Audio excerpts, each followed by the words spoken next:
Hey guys, today I'm joined with my friend Josh Nelson.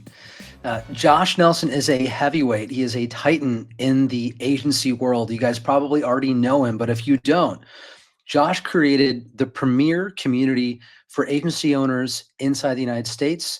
It's called Seven Figure Agency, if you haven't heard of it. It is an amazing community of now 325 agencies, of which 137 at the seven-figure mark, 27 at the multi-seven-figure mark, collectively doing $250 million a year of revenue. If that's not amazing, I don't know what is. Josh, how you doing? Thanks for being here. I'm doing fantastic and honored to be here. Excited to jam with you today. Me too. And this is fun for me because typically, if you guys know Josh, Josh always creates the stage. He creates the opportunity for everyone else to share their insight, to share their wisdom. And even though he's got so much of it, he creates that opportunity for others. And so today, the tables are turned. I get to interview him. So I'm really excited. And thanks for doing this, Josh. I really appreciate it. Thanks for having me. I'm excited.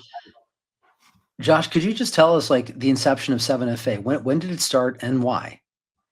So the inception for Seven Figure Agency would have been after our agency, Plumbing and HVAC SEO, which works within the plumbing and HVAC niche, crossed seven figures, which would have been like our second year in around 2013. I was always a student of the game. So I was at all of the conferences and all of the seminars, and people would come up and be like, well, you're running a seven-figure agency. Like, what did you do differently? How did you make that happen? And so that was when we decided to create Seven Figure Agency, because we had a seven-figure agency. And it was really just to show, like, here's how we did it. We chose a niche, positioned ourselves as the expert, how we landed clients, what we were doing from a delivery perspective, and how we were scaling the organization. Awesome. And a lot of agency owners, as I guess back in 2013, some people were like, hey, I don't know if I want to share my funnels, my tradecraft, my secrets, and how I picked up clients. How'd you get people over that hurdle early on? I mean, I think at first it was them asking, like, how did you do it? Right. And it was like the mystery of why did you go with a niche versus in-house. And I was always just a fan of sharing, like, here's exactly what we're doing for our clients. Here's exactly what we're doing to market ourselves. I think, like, they saw me doing that, and so they felt comfortable doing it as well. Okay. So you basically led by example. You were open, you were sharing, and to light the way for others, and they followed along. That's awesome. And what was like the first 7FA meetup? What did that look like? So the first 7FA meetup was in our office, and we had an office in Doral, little office. I would have guessed there would have been like 7 agencies around a conference room, maybe even less than that. That was counting me and my business partner, Dean. And it was like no content, just, hey guys, tell us, let me tour you around our little like 15, 20 person operation here, answer any questions that you have. And that was kind of how it started. And actually, it's funny to look back on pictures of those. Yeah, that's super fun. I hope you do that, because now when the room is full to the brim, it's important to remember those early days, right? For sure. So when you started Plumbing HVAC SEO, which is your agency, and now you told me you guys were able to grow it last year to 7 million of revenue, incredible. Was SEO was the core service, right? That's how you guys started? We started as an SEO agency. Both my business partner, Dean, and I came from another agency, a big, well-known agency that did pay-per-click management, Reach Local. And so we learned a lot there. We had a lot of expertise, but it was our opinion, Reach Local at the time just did paid search. So it was just Google ads, and like selling these services to clients, almost everybody was like, well, why can't you get me on the map? Why can't you get me ranked organically? It feels like those leads would be better. And I personally bought into that. I was like, I think you're right. And I started dabbling with SEO and, started taking moonlight clients just to say, oh, let me see if I can get you ranked. Let me see what we can do. Let's see if you can get some leads. And I think I just really bought into the notion that the organic lead that you get, that you didn't have to pay on a per click basis for, is the highest quality lead you can get. And so that's why we started out as an SEO agency, as our pure play. And how long until you opened up PPC at Plumbing HVAC before you opened up and went more omni-channel? I would say it was probably at least 2 years. We're probably over 7 figures. And the reason to go multi-channel at the time was twofold. First of all, our clients wanted it, right? They were investing in those services, and it was just a logical add-on to say, hey, let's add paid search. The other reason was just the blended result within our niche tended to work best. Like if we just did paid per click, or if we just did SEO, it would take a little bit of time, right? But when you combine those two together, you've got the paid search generating some results. You've got local service ads today generating some results, and the long tail of the SEO all combined generates a very consistent, tangible result for our clients. For sure. The ads deliver revenue gains and makes the business bigger almost right away. And then the organic takes a little bit longer to kick in. And then that's really the foundation, the bedrock of the marketing campaign. Less reliant on the LSAs over time. And as I guess since 2013, like that's now, geez, it's more almost like more than 10 years ago, right? It's a long time you've been in the game. Time flies. Yeah. Can you, I mean, back in 2013, if anyone could have imagined we're able to do today what we can do today with the technology that's around now. But what have you seen change as far as in the marketing dynamics of those channels? I think, first of all, I do believe the principles are always going to be there, right? Like market message media, at the end of the day, those principles, those basics, those foundations are there. It's been interesting to see how Google's changed the algorithm, how they've changed the search results page, what we can do with websites to make them more compelling. I'd say the biggest leaps have been, from just focusing on getting a client ranked and then focused on getting them leads to, well, we actually have to generate revenue for our clients, right? And that's the end game is, let's not just generate a lead. Let's put marketing automation platforms in place to convert those leads into book jobs, into sales. And I think the agencies that are focused on that are going to be the ones that are going to win, especially when they start to pair Search Atlas and other AI with those services.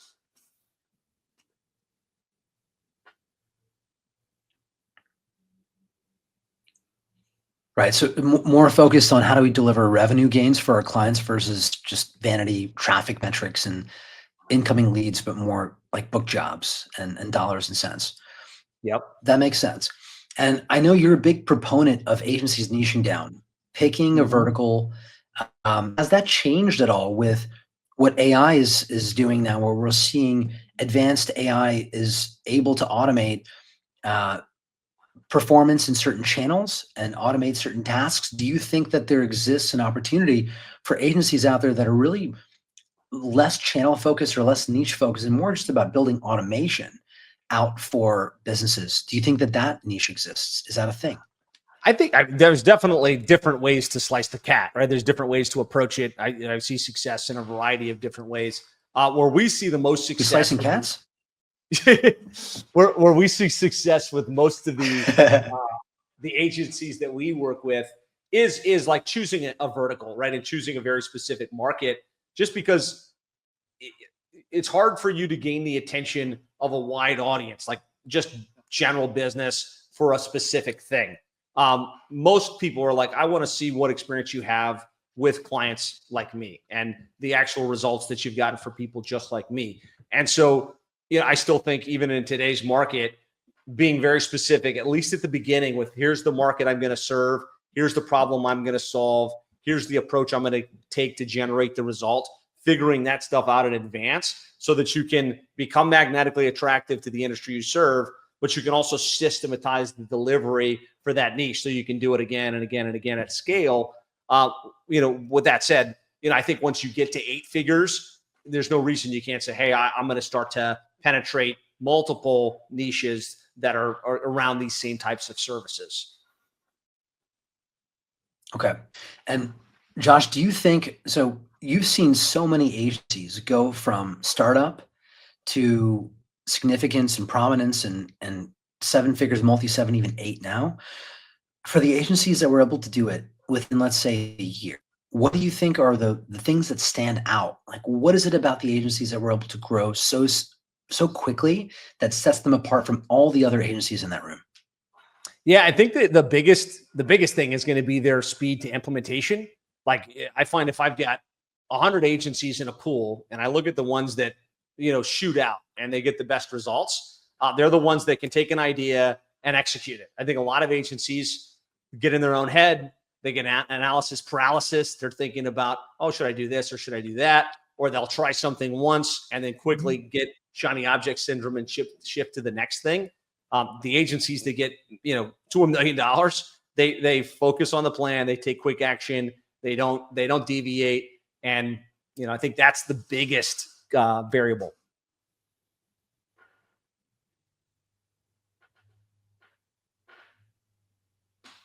So it's about not getting distracted and just focusing on doing one thing at a time and crushing it. Is that what you'd say? Absolutely. Consistent, quick action. Awesome. Cool. So Josh, let's do a quick lightning round. I think this will be fun. I'm going to ask you 3 questions, super fast, rapid fire questions. All right. First one, what's the weirdest SEO request you've gotten from a client?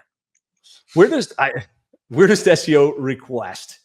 I would think we had a client once that was just really annoyed that they weren't getting ranked.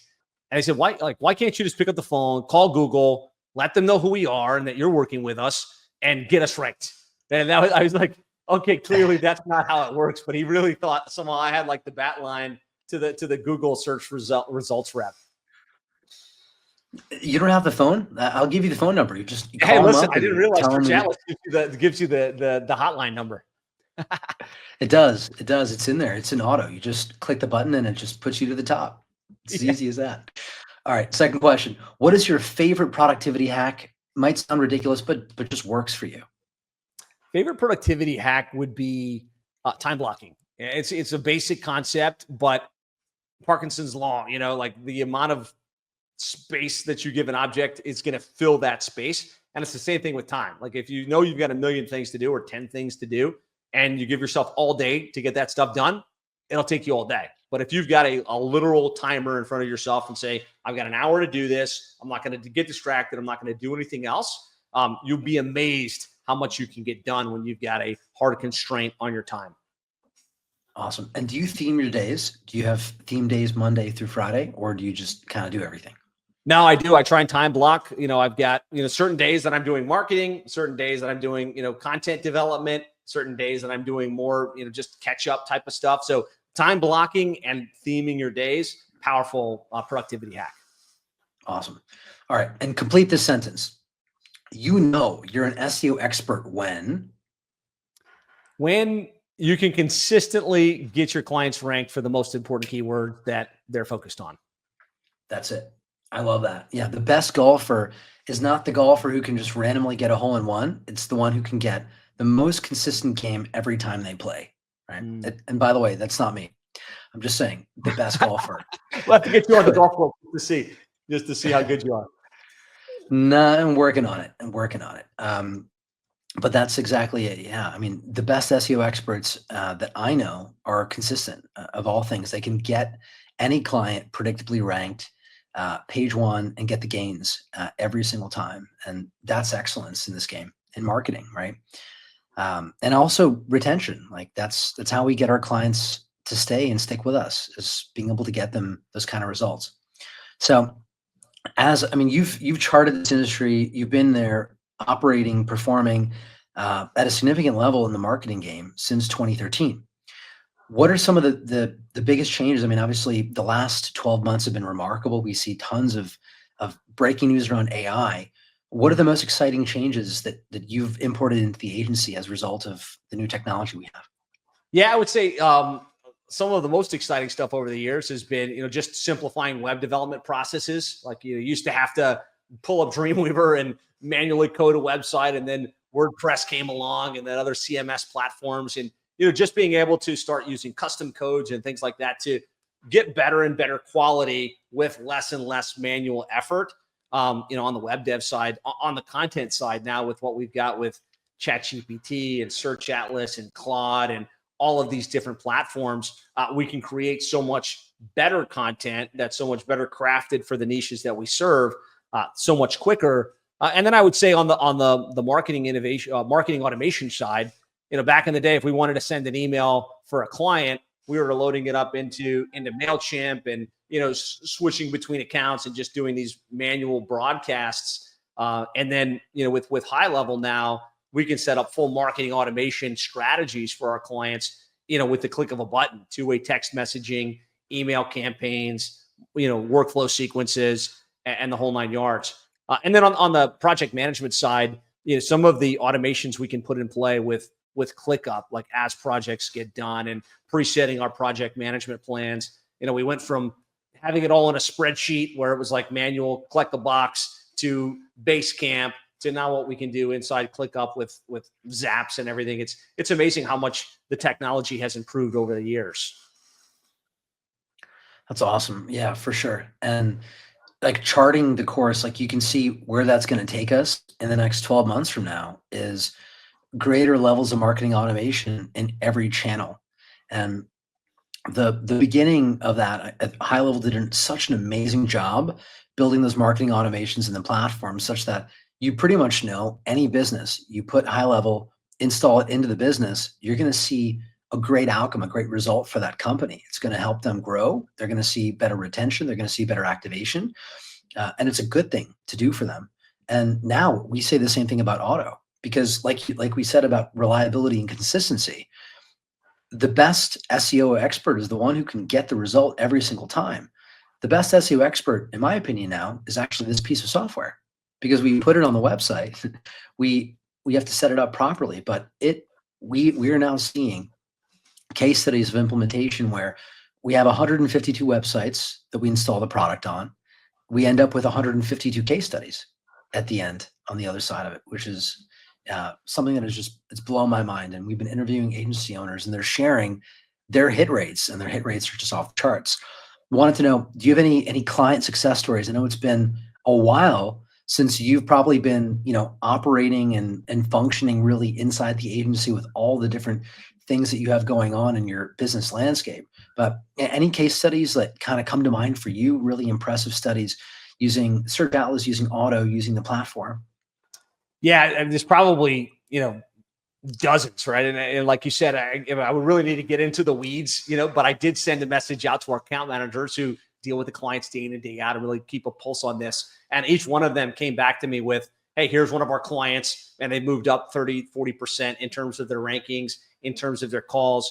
One standout is Danville Company, which is based in Odessa, Texas. And they were averaging, we run the search reports, averaging about spot 13 across the spectrum of their keywords.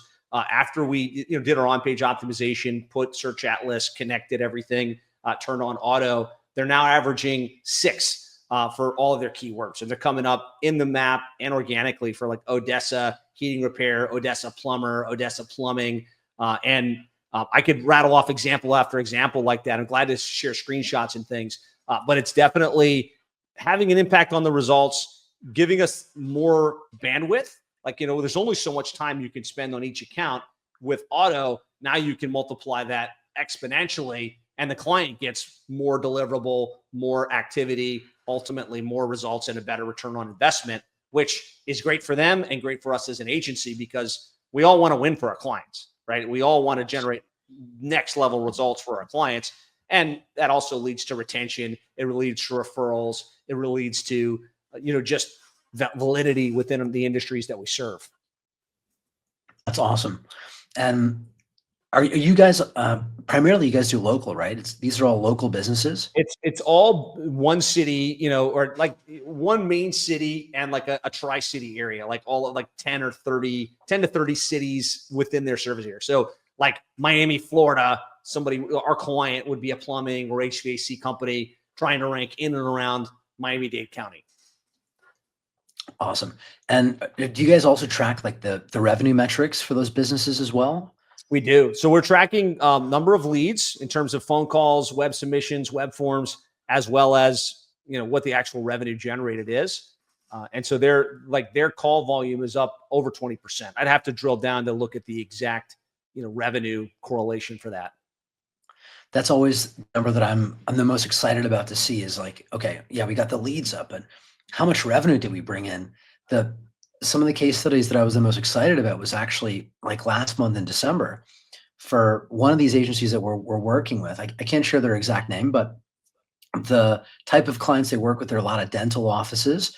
And usually December, because people are, for the holidays, they're going home, they're traveling to see loved ones. They're not going and doing those procedures so much in December unless they have to, right? When you can make a dental office the busiest it has ever been in the counter cyclical, like the low season, that is when the marketing that you're doing has huge impact, that you can recraft page one of Google. And I think that's now where we're at with this type of automation, this technology. In the right hands, used properly, you can completely change page one. And so, like, thinking about the future, thinking about where all this is headed, Josh, like, you can see there's a huge gulf between the businesses that get the benefit of this type of approach, this type of implementation on their website versus the ones that don't, right? The ones that don't have any of this automation in place. How do you think that over the next 2 to 3 years, as things continue to play out, the story continues? What do you think changes on Google? What do you think we see work differently? Yeah, I think Google is going to remain the predominant source for search. I do see a little bit of an increase potentially on Bing with it serving some of the AI generated results. Who knows? If people start to search on ChatGPT or whatever platform. But I think it's going to be a while before the shift completely shifts away from Google as the predominant place where people look. I think that the agencies that embrace Search Atlas, that embrace automation, are going to be light years ahead, right? Because the technology's improving so quickly. It's already excellent, but you guys are investing, you're innovating, you're improving it. The companies that start to build the SOPs around it, that really understand how to deploy it and can get out of the way and get out of their own head, that like, oh, this isn't going to work, or this is going to somehow be harmful for me or my clients, are going to be the ones that wind up with a massive competitive advantage. And then you've seen that since like 2013. You've seen this happen in different chapters of the marketing game. And that's really astute point, because there are people who, and we hire them, right? They're the people that we put in charge of our departments. Sometimes they don't embrace the change. I remember our writing department. I don't know if you guys had like a team of writers internally at the agency, but we used to. We had like 35, 40 full-time US-based writers. And they resisted ChatGPT. Every update, they're like, there's no way, we're not going to use it. And then we look at where we are today, and I think anyone who fought it, years ago, and now they're looking back and they're saying, I don't know why I did that. So how do you get your teams to buy into the vision? Do you find that everyone's on board right now, or is there still some resistance? I would say for the most part that they're on board. I think, as long as you're painting the vision that, look, we're here to serve our clients, right? We're here to get our clients the best results possible. Your function within this company is to execute the strategies that are going to get those results. And so, if you're resisting it, like, bring up the example of Blockbuster versus Netflix, right? That was just the way it always happened. That was the way that you went to go get videos. And eventually Netflix came around and you could actually go online and you could watch the videos. It seems like Blockbuster would have made a change and been able to make the leap and be the dominant player even today, but they didn't, right? And now they don't exist. And as an agency, you have to think along those lines, right? You have to be skating to where the puck is headed, not where it is, like Wayne Gretzky says. And so just getting your team to buy into that and understand, there's a way we've done it, but in digital marketing, the ball is constantly moving, and we have to be innovating, and we have to be progressing as an organization. And so either step up and start to innovate, or find yourself at another agency. For sure. And looking at the agency business model, I mean, you're seeing the changes that are happening right now. What do you think this model looks like? Do you think that the future, like looking ahead 3 years, 4 years, 5 years, do you see it looking more like a SaaS business model, or do you see it as that it'll be more service driven? Like, any thoughts on the economic side? I think if you just do SEO as a service, potentially it becomes more of a SaaS, and they pay a low monthly fee, and it's a little bit more self-service. I think if you're stepping into an industry as a growth partner and you're not single channel, right? You're not just doing Google ads or Facebook ads or SEO or websites or funnel, whatever it is, the mix of services. You're coming in and saying, okay, you're a client, you're here, you're trying to get up to here, whatever that goal is within that organization. And you're going to bring your innovation, you're going to bring your expertise, you're going to implement the strategies that are going to generate the results. I think there's always going to be a need for that leadership, for that, strategy, as well as harnessing those tools, right? And being able to say, hey, this is a tool we're going to use for that. This is the tool we're going to use here. And it will change, obviously, but there's still going to be a place for that agency owner that has a team that's getting a monthly retainer to generate an outcome on behalf of their clients. Do you think the margin profile is going to expand? I don't think you as an agency owner could just say, hey, okay, I used to spend $500 a month in SEO services, and now I can use a platform to bring that down to $100 per month and put that straight to margin, right? I think some of it can drop to margin, but you also have to be thinking, okay, if I've reduced cost here, I need to figure out how I'm going to deploy other strategies that are going to execute and generate results for the clients. Otherwise, someone's going to come in and eat your lunch, in terms of like, you can't charge $1,000 and just press buttons and walk away from the desk. Right. That makes a ton of sense. And really what you're positioning, what you're saying is like an agency is really meant to serve as the growth advisor, the growth strategist, the growth partner, and deliver a fully featured solution, not just a one-dimensional solution in one channel, but a full end-to-end solution for a particular type of business owner that includes all marketing channels, includes all digital assets, all creatives, such that the business owner pretty much doesn't really have to do much besides make sure they pay their bill and give you all the keys that you need to be able to run the show. Would you agree with that? Yeah, I think that's right on point. Assuming that's the kind of model you want, not everybody wants that model, but assuming that model resonates with you, that's the key, right? It's like, look, we're not just going to do one thing, because SEO in a vacuum will do one. Hey, great, you rank for everything, but is the place they're landing converting, right? Yes or no? Like maybe they need to change their website. Maybe people don't use websites anymore. Maybe there's some other thing that they're using to interface with their potential service provider companies that they use. Are the leads that they're generating actually converting to book jobs and into revenue? There's a cascade of decisions that have to be made and strategies that have to be deployed. And so you want to come in and look at the big picture and not just put yourself in the SEO box or not just put yourself in the ads box, but you're the growth partner, and that's where you're stepping in. Makes sense. So what's your advice to an agency that's just crossing it, hitting that 7-figure mark, and is looking at 2025 and thinking, okay, I want to grow? Like, what do you want to tell them today? Yeah, I think today you need to be innovating, right? What the service offering, the service mix, the way that you were marketing yourself last year is going to change, right? Because of the technology. You want to be out in front of the industry, talking about the latest trends, talking about the latest tools, talking about AI, because if you're not, they're hearing about it. They're hearing about it from your competition. They're hearing about it everywhere else. And usually it's the person that's seeding the vision into the future. Here's where things are headed. Here's what you should be doing. Here's what you need to be paying attention to, is where the bigger clients are going to gravitate. And so be a thought leader, be a student of the game, and then craft positioning, craft content that educates your potential customer and gets them to come to you as the expert. Perfect. Makes so much sense. And if, let's say they need to get educated on those trends or the technologies, where should they go to get that information? So many places, right?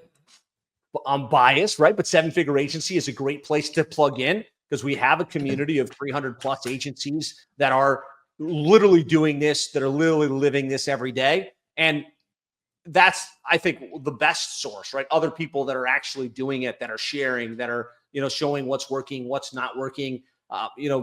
Go to the conferences. There's lots of industry specific internet marketing, digital marketing conferences where new information is rolled out. You've got to be a student of the game, right? And books are great, but books that got published today, are a decade old, right? Like the information in a book takes a long time to materialize. So be sure that you're listening to podcasts like this, that you're reading blogs, that you're watching the latest videos that are coming out from the thought leaders and the experts in this industry. Excellent. And Josh, this is a little more personal question, but you've been doing SEO for like more than a decade. How do you keep that fire alive for the game, right? How do you stay a student of the game? Because doing the same thing every day, year after year, some people eventually it takes a toll, it gets tiring. How do you keep it fresh? For me, I just personally, I enjoy it. I have a passion for it. And I know that it's still the number one driver of results for our clients, SEO specifically. Like if I look at the data, look at the lead flow, look at what's generating the revenue growth for our hundreds of clients that we work with, SEO is the play. So if that's the number one place that our clients are getting results, I need to be paying attention. I need to be studying. I need to be researching. And that keeps me engaged and passionate on the topic. Awesome.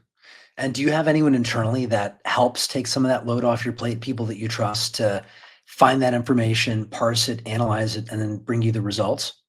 Absolutely. So I'm blessed to have an amazing leadership team at Plumbing and HVAC SEO. And I think you've met a couple of the team players. So we've got a director of operations, Alan. He's kind of the go-to guy. And if I find something cool and I'm like, hey, I like this idea, he's the one that's going to go in and research it and check for validity. And he's the one really driving the Search Atlas implementation and organization. And then we've got our director of operations or our director of account management. Really, one of our core values as an organization is innovation, right? So I expect everybody on the team to be researching the latest trends, looking at what's working. That's interesting. And innovating, right? And really figuring out how do we make sure that we're constantly updating what we do and the results that we generate for our clients. Fantastic. So for seven-figure agency, like what are you most looking forward to that's coming this year? Like that's on deck for that community? Well, the community keeps growing. So the mission as an organization is to help 500 agencies get to seven figures. We've got 137 making meaningful progress. I expect us to pass the 150 agency at seven-figure mark sometime this year, which is just a huge impact, not just in terms of revenue for us as a group, but I literally see the lives changed of the agencies that we work with because now they have more money and they've got the ability to live a life they wouldn't have lived otherwise. But also the ripple effect of that, because each and every one of those agencies is serving dozens or hundreds of clients, and those clients are growing, and their businesses are booming, and so it literally has a huge ripple effect. I'm really excited about that, and I love the teaching and the training that we do, but I really love our live events. So we get together 3 times per year. We've got our March event coming up, and just pouring in and seeing the latest and greatest in what's going on in digital marketing and what's working and how these agencies are growing and scaling. That's what lights me up. And from the last intensive to the next one that's coming up in March, the agencies that have grown the most, any characteristics about them that really set them apart in your eyes? I know you mentioned earlier implementation, speed to implement, speed to execute. What about on the actual tradecraft side, or in terms of like what they're implementing? Is there any common thread there? I think the agencies that are getting to the seven-figure mark, like if you look at those, they're focused on sales and business development, and that's the ones that actually do the daily activity to fill their pipeline, to get appointments. They tend to be doing best. One great example is Tyler Williams, who works in the plumbing space as well. Just recently crossed 7 figures, has gone to over $100,000 a month of recurring. And one thing he implemented that's really working well for him is consistent short form content on Instagram, on TikTok. He's doing a video a day, 30 a month, and doing it well. Like if you look him up, you'll see he's creating great content. I think that some of the most successful agencies have, they've gotten good at those channels and are standing out in the marketplace. If you look at the agencies that are at 7 figures that are going to multiple 7 figures, they've really doubled down on 2 things: client retention and making sure they're doing the best they can for their clients. They're checking in with the clients. They've got a great account management team, so they're retaining the clients, but also creating upsell paths so that, a client may be paying you $1,000 or $2,000 per month, doesn't stay at that level forever. right? Ideally, you're figuring out how to help them go to the next level and additional things you can bring to the table. And so if I look at those agencies that have you kind of blossomed beyond to the multiple seven-figure mark, it's their focus on retention and upselling their existing client base by adding more value. Got it. So to get to 1 million, you have to figure out the sales component of it. How do you get your leads? How do you build the book of business to get to that point? And then to get from 1 million to 2, 3, 4, 5 million, it becomes a lot more about the retention side of the business and growing those accounts so they can expand. And that helps build the book of business. And what about the guys that get to 8? Any 8 figures. key insights there? I think the biggest thing that those companies are doing, it would be building their leadership team, right? Because I think to get to 7 figures, you do a lot of it yourself. To get to multiple 7 figures, you start to have doers within the business. To get to 8 figures, you have to have a leadership team that's stepped up in each of the different areas within the business, that's innovating in those different areas within the business. And they've started to build a sales team, right? Because I think you can get to high multiple 7 figures selling yourself, maybe with one salesperson. To accelerate growth, you start to say, all right, we've got to grow the sales engine, which is the appointment setting team and the sales team that are actually having those types of conversations.